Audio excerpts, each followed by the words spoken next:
Hi there, thanks for joining me. You join me here in what I laughingly call my office. It's my little hidey hole that I come into every now and then. I've come in here just to record a quick message to all the dads.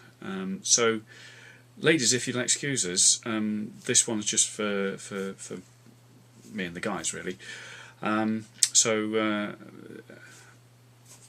Guys, can you just check that they've all left? That's fine. Okay. Leading up to Christmas, we tend to get quite reflective, don't we? It's the end of the year and it's a time for children and so on and so forth. And I quite often think back at this time of year to the time when our own two boys were small. They're now grown. Our youngest is 20 years old and away at university. Our oldest is 25, still with us, I'm delighted to say, and he works in IT, doing contracting work for the National Health Service. But as I say, it takes you back to when they were younger, and I've got sort of mixed feelings about that, to be perfectly honest, because when they were young, I used to work very, very long hours. I worked in retail and then in financial services, and when they were very little, it meant I missed out on an awful lot. I've still got some very precious memories of when they were children, but I missed out on an awful lot.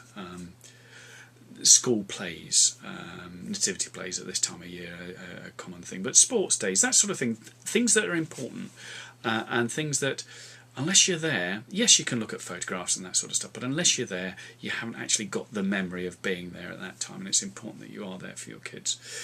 But I look back a little bit further still to when one of our boys hadn't even started school at that time. And he one day asked me if I would take him and show him where I lived. And I said, don't be silly, I live here with you. He said, no you don't, Daddy. You don't live here, you live somewhere else. And it dawned on me at that point that because he only saw me at weekends, because I was leaving for work in the morning before he got up, and I was home after he'd gone to bed and was asleep, he really thought I didn't live there. And while one or two people sort of giggled at that when I told them, thought it was sweet, the misunderstanding, it really hurt me. It really hit home. And I, at that time, couldn't see a way out of that, couldn't see a way of changing it. We needed the money, we'd got a mortgage, we'd got children, and the only way I could see it was working ever longer hours to try and bring in yet more money. Now, there's probably some of you people, you guys, in that situation today, and I really do feel for you. But what I'm here to say to you is that 2011 can be the time when that all changes for you. We all at this time of year, as I say, look back, but we also look forward. We're coming to the year end and we're looking forward and what will next year bring. Now, there are plenty of doom and gloom mongers out there that's saying that next year is going to be dreadful with all the cutbacks that we're going to see. The global economy is still collapsing, and there are going to be countless people thrown out of work. That's if you allow other people to make those decisions on your behalf. But if you take your future into your own hands, you can change that. You can say, no, that's not going to happen to me. I don't buy into that. I'm going to make my own future here. Now, I'm not going to lie to you. I'm not going to say that we are fabulously wealthy. We're not.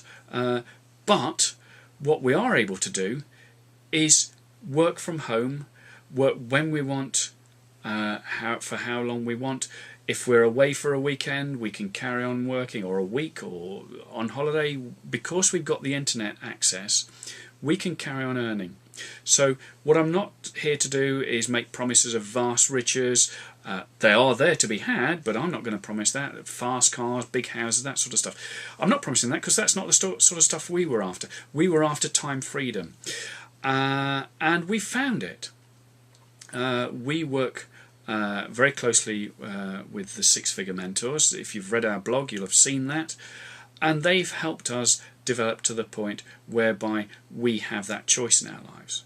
So, if our sons ever bless us with grandchildren, we won't miss out on those key development stages that I missed out on for my own sons, which all these years later still hurts. You'll never get that back. So as I say, if you're in that position now that you're thinking, I'd really love to go see my kids' nativity play, or I'd like to come the summer be at their sports day, or whatever it is, see their first steps, whatever it is, you can do if you decide to do that. If you decide to make the changes in 2011, it's not going to be an easy ride. I'm not promising a sort of push button turn on the money and it's all there. But what I can promise you, you would get the training that you need and the support that you need to make sure that you can develop that time freedom for yourselves. So if that's what you're looking for, depending on where you're watching this, you'll either see a box just there, or a web address just here, or something at the end at the credits that tells you where you can sign on and get a free 7-day video course that will tell you step by step how you can build this business for you in the new year. Hope that helps, guys, and perhaps you can let the ladies back in now. Cheers then. Bye bye.